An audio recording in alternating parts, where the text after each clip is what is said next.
شكرا. Merci. تفضل يا دكتور رادي. إذا ممكن على الميكرو.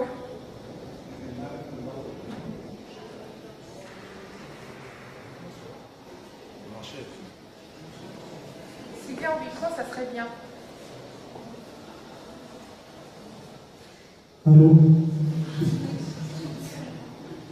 من ضوء الكتاب المقدس نحن نعرف انه عمر الانسان على الارض حوالي كم Selon la Bible, l'âge de l'homme sur Terre, il est de 6000-7000 ans.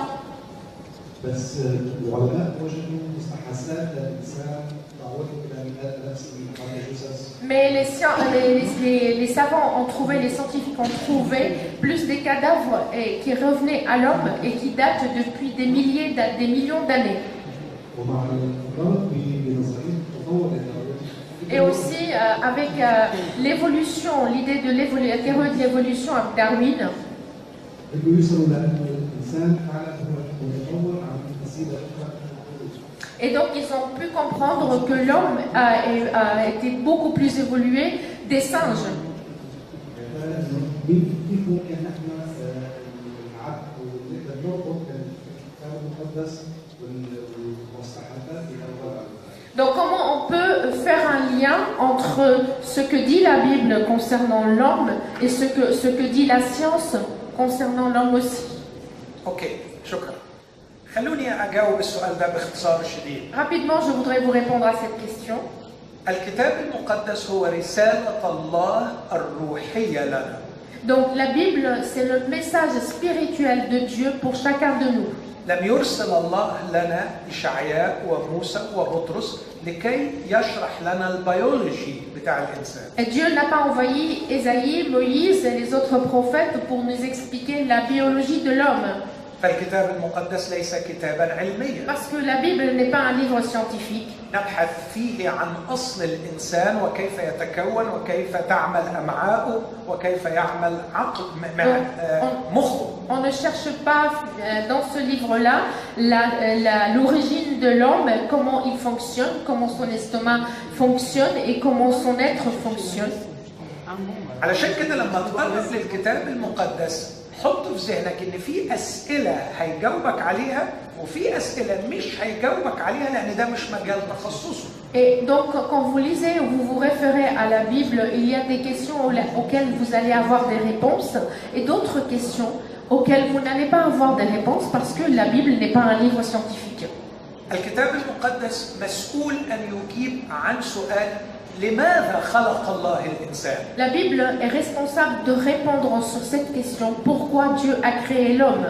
لكن الكتاب ليس مسؤولا أن يجيب كيف يعمل جسم الإنسان أو عقل الإنسان. Mais la Bible n'est pas concernée comment agit le cœur de l'homme ou comment agit l'être de l'homme biologiquement parlant. الكتاب المقدس مسؤول أن يقول لي أن الله خلق السماء والأرض. La Bible est responsable de me dire que Dieu a créé les cieux et la terre. من أين أتت؟ D'où est-ce qu'elle est venue, l'origine? ولماذا هي موجودة؟ Et pourquoi elle existe? لكن ليس دور الكتاب المقدس أن يقول لي من كم سنة وجدت. Mais ce n'est pas le rôle de la Bible de me dire depuis combien de temps elle existe. ولا ما هي سرعة الأرض حول نفسها أو سرعة الأرض حول الشمس. Ou quelle est la vitesse de la Terre autour d'elle-même, autour du Soleil. هذا دور العلم. Ça, c'est le rôle de la science. لكن Mais لا يمكن أن يتعارض الكتاب المقدس مع العلم. Mais la Bible et la science ne se croisent pas. من الممكن أن يتعارض أن يتعارض العلم مع تفسيراتنا نحن للكتاب المقدس. Mais peut-être elles se croisent avec la science et notre explication à la science. لكن في فرق كبير بين أنه يتعارض مع تفسيري للكتاب وأن يتعارض مع الكتاب نفسه. Mais c'est vraiment très très minime que ça soit en croisement avec mon explication de la Bible et l'explication que la Bible me donne. خلينا نديكم مثال. Je vais vous donner un exemple.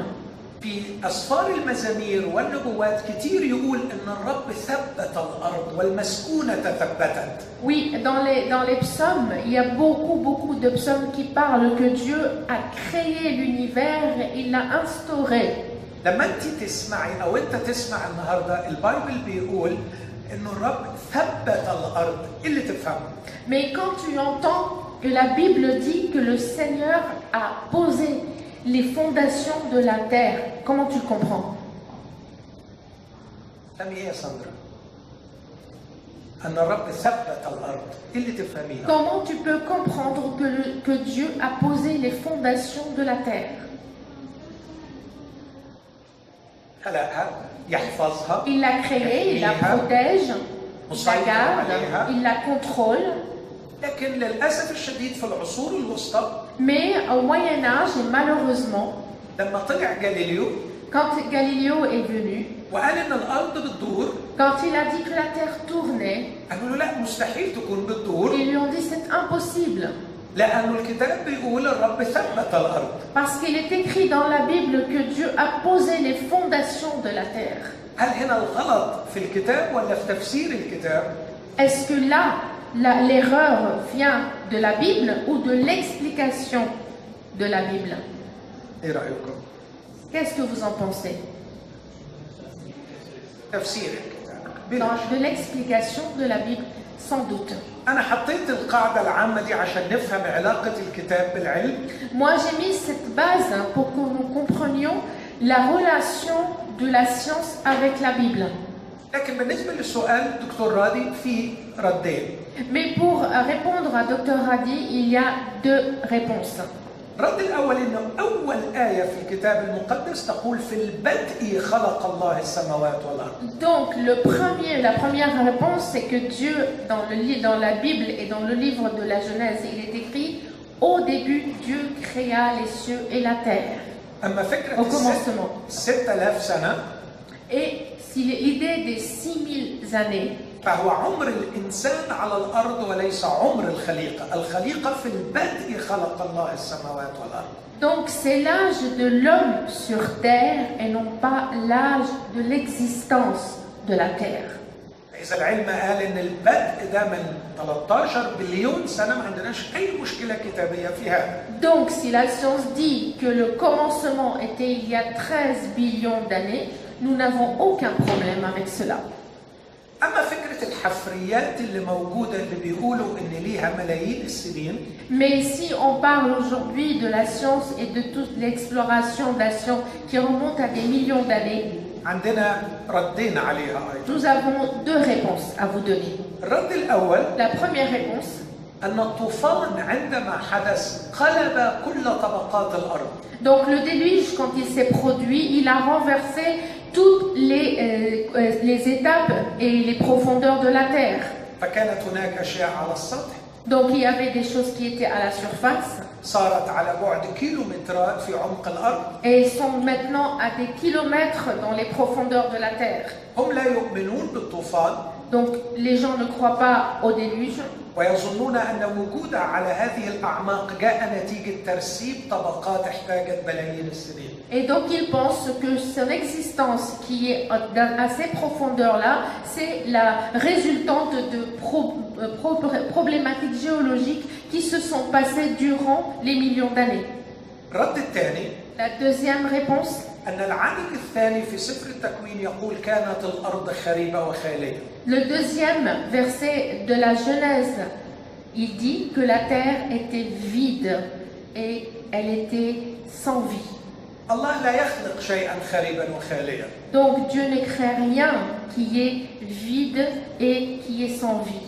ذلك ليس عندنا مانع أبدا أن تكون الخليقة كانت مملوءة بالمخلوقات، لكن لسبب لا نعلمه من وقت لا نعرفه خربت الأرض وانقلبت الأحياء في باطن الأرض.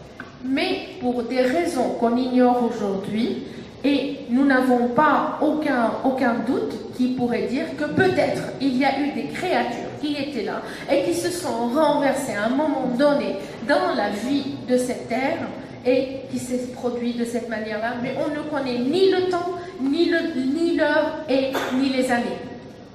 شكرا. أي سؤال؟